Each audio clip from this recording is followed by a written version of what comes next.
Hello, beautiful soul. Welcome to my channel. My name is Aaliyah, and on this channel, we discuss how to create a life that feels fulfilling and free. And today, I want to dive into the topic of giving yourself permission to be a beginner. I feel that's something that is often so underlooked or undervalued is the power of giving yourself permission to be a beginner, to start over again in your life, in whatever areas that you're feeling called.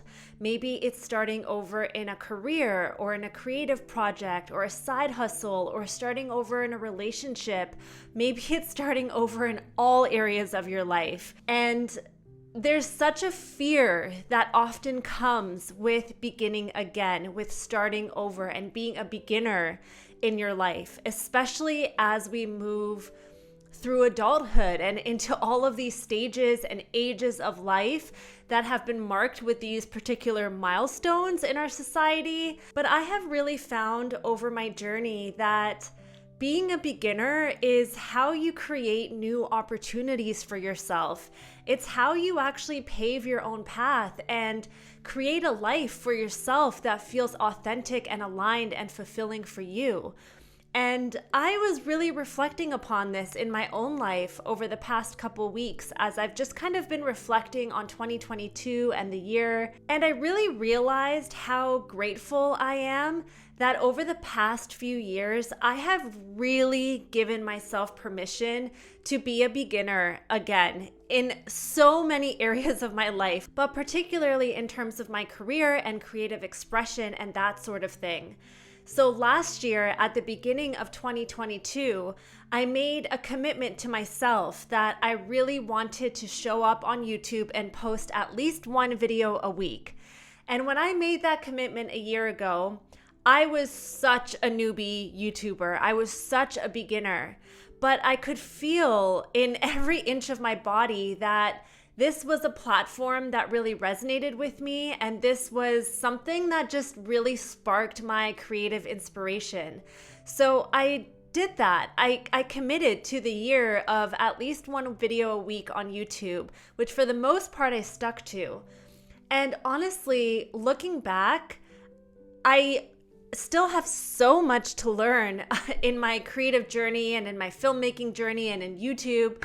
But I'm not as much a beginner as I was 1 year ago. And over the course of this year, really diving into my creativity and my passions, it has really allowed me to tangibly witness the power of giving yourself that permission to be a beginner. Because let me tell you, at the beginning of starting anything fresh, anything new, there is so much resistance. Oftentimes, our mind is going into so many forms of analysis and overthinking and just really excuses in a way. Excuses like, I'm too old, I'm too young, it's too late for me. So many people are already doing what I want to be doing. I don't have enough experience. I don't have enough time. You know, our mind just comes up with all of these stories that keep us staying exactly where we are right now, in our comfort zone, in our safe little bubble of security, of what makes us feel comfortable. And we don't really get to expand and grow and discover new things about ourselves, our passions, our capability, and to also discover new things about the world. So let's dive deeper into this conversation of being a beginner and talk about some ways that we can ease that sense of resistance or anxiety or whatever pressure that comes with starting something new. Every time you begin something new in your life, it requires courage. Courage is taking that leap of faith to follow what is calling you. And whenever you're beginning something new, there is that element of taking a leap of faith because you don't know at the beginning where it's going to lead. It does take a lot more time at the beginning to get things going because you probably have to learn and you're probably experimenting, and there's all of these just new qualities that comes with whatever it is that you're embarking on. But if you can remember to lead with courage, it really helps to diminish some of those fears and some of that resistance. And that kind of leads to the second point, and that is to release expectation and attachment to the outcome. And this is something that I've truly learned in so many different forms over my creative journey over the past year. When you are beginning something new, it's easy for your mind to have all of these expectations of what your end result should look like, what your perfect career or your perfect video or your perfect relationship, what that is supposed to look like. And also with social media, we are constantly receiving this imagery of what other successful people are doing. So what a successful YouTube channel looks like, or a successful relationship or career or whatever looks like. We're seeing all of these examples of people who have already been on the path. They're in like chapter 100 of their journey, and we're comparing ourselves, our chapter 1 to their chapter 100 or their chapter 50 or whatever. And that's always going to lead to some form of disappointment, because you just cannot expect or create these insanely high standards of expectation or perfectionism. I can relate to that too. And hold yourself at this level and constantly compare everything that you're creating as a beginner to that level. You're ultimately it's going to make the process so much more difficult than it needs to be. So really releasing that expectation, trying to not have any expectations of how it's going to go or how it should go or even what's good or bad. Give yourself time to be an apprentice, to learn and to study and to get curious and to experiment with different ways of being and creating whatever it is that is new for you in your life. And I think that if you can approach your new endeavors, your fresh start, with this air of curiosity and playfulness, it makes the process so much more fun and enjoyable.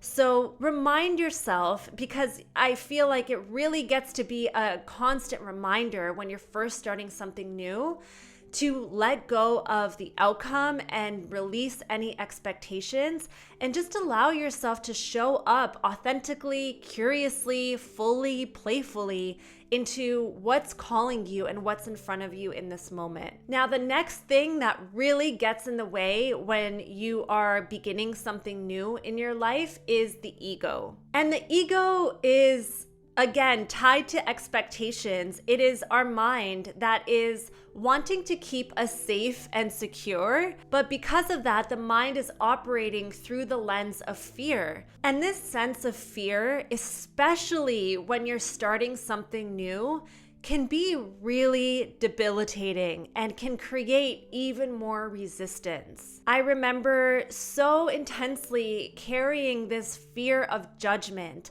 for so long. That has been a big piece that I've been able to unblock and continue to work on unblocking in my own journey. Fear of how you will be perceived, fear of rejection, fear of failure, fear of success. Fear is underlying every single form of resistance that you feel. So our ego is what's involved in that fear, because ultimately your ego wants to keep you safe and is trying to avoid any scenarios of embarrassment or rejection, anything that it feels might threaten your sense of safety. Your ego is trying to protect you from that. But ultimately, in doing that and in approaching life through the lens of fear, the ego is also the very thing that is holding you back from fully expressing and being in your fullness. So how do we release the ego? Honestly, it's a life's journey, and I don't think we're really meant to fully eliminate the ego, because again, the ego has the function of keeping us safe. It is important. But I think that through our life's work, through our spiritual work, we really get to practice this relationship, tending to this relationship with our ego, where our ego, our mind, is no longer in the driver's seat. And personally, I find that the best way to create this sense of separation between who I am in my true essence and my ego is through meditation. That's what works for me. Because in meditation, when you meditate, you are bringing yourself back to your own center, and you are becoming a state of consciousness that is simply observing and witnessing life around you without attaching and identifying with it. So through this process of meditating, you are creating separation between who you are, your true authenticity, and the voice of your ego, the voice of your critical monkey mind. So I find that meditation is a powerful tool in subsiding the mind, or even getting in the practice of distinguishing and catching your awareness when your awareness has drifted off, identifying with the mind, right? I hope that's making sense. But I think a strong meditation practice is something that for me has been really helpful in allowing me to quiet the noise of the ego, or to remind myself, even in those moments when I'm caught in fear, that wait, this fear, it's not really coming from my truth. It's coming from my mind. It's coming from my ego, from this place of fear. So can I just be with that? Can I just allow that to exist and continue moving forward with that sense of courage and excitement for what it is that I'm beginning in my life? And this is a process. This is a practice, right? It doesn't just switch overnight, but just being conscious of the talk of your ego, of that fear, and minimizing, quieting that dial when you notice it's getting really loud is a really important facet I have found of fully giving myself permission to be a beginner in whatever area of my life. The next tip is to find joy in the process. Finding joy in the process to me feels like letting my inner child lead. So how can you let your inner child play and be excited about this new beginning, which is really an adventure, the new adventure that you are embarking in your life? The more that we can bring joy and playfulness and fun into what it is that we do, not only do you get to enjoy the process more, but also other people enjoy the outcome more. Because that energy, that high vibration of joy and excitement and love and positivity and whatever is infused in what you do. So as much as you can, finding joy in the process, paying attention to what are the things that just make time go by? What are the things that you do that you just can get lost in because it just fills you up? And once you find what those things are, can you just allow your inner child to lead you with joy, with excitement, with playfulness along the path of what it is that you're creating and experiencing in your life? And my last recommendation for giving yourself the permission to be a beginner is to consume less and create more. And this tip is particularly for anyone who is beginning a new creative or career adventure in your life. Anything where you are creating something new in your life. I guess that applies for anything. I have found for me that it's really easy for me to get stuck in my head in the ideation phase of a new project or video or creative direction. And I can, if I don't watch myself, I can just stay in that process of analysis for a very long time, literally going through every scenario, every option, weighing it all out in my head. I guess that this is the lawyer part of me, that very strong analytical aspect. And you know, while this analytical aspect, the mind, is so powerful and helpful in getting us to strategize and to create systems and structures that support us on our path, it can equally be the biggest cock block, for lack of a better word, in terms of your creative dreams. Because the mind can always come up with reasons why you're not ready, why it's not the time, why you need to do more research, why you need to do X, Y, and Z. And the mind can kind of keep us, again, it's a form of the ego wanting to keep you safe, thinking that you're being productive because you're using your brain power to think about what you want. But ultimately, if you're just thinking all the time but not taking action and creating and acting on what it is that you want, nothing is going to change in your life. So at a certain point, yes, be prepared. Yes, think things through. Yes, take your time.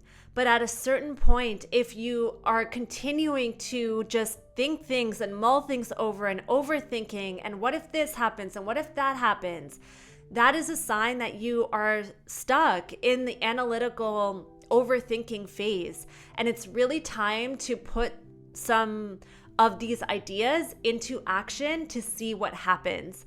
Because the truth is that you have no idea what is going to happen until you try something. And this has been, after 1 year on YouTube, that this is probably one of the biggest lessons that I am carrying forward into 2023. It's think less and do more. And I don't mean do more in like a hustle way or in a overexertion type of way. I'm not trying to burn myself out again by any means, but I have definitely found that the true medicine, the true experience really comes from doing. It comes through the creative process.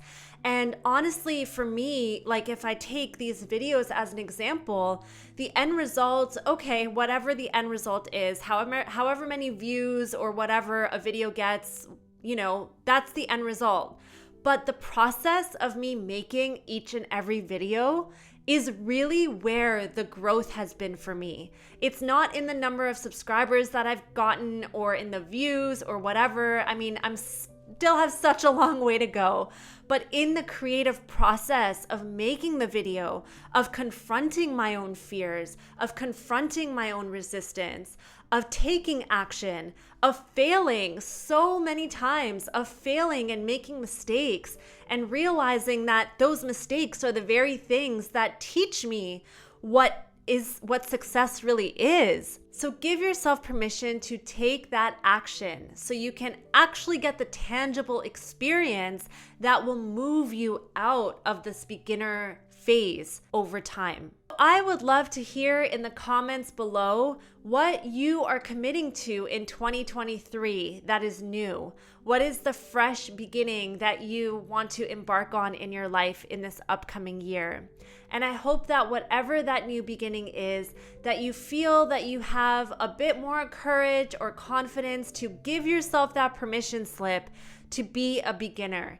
Because truly, anything that you see in this world that is beautiful or inspirational, that is motivational, that inspires you, started with someone who began at the beginning. And oftentimes the hardest part is just giving yourself that permission slip to fully indulge in the creative process of being a beginner. I am sending you so much love. Thank you so much for sharing your time and energy with me. Make sure to subscribe and give this video a thumbs up if you enjoyed it.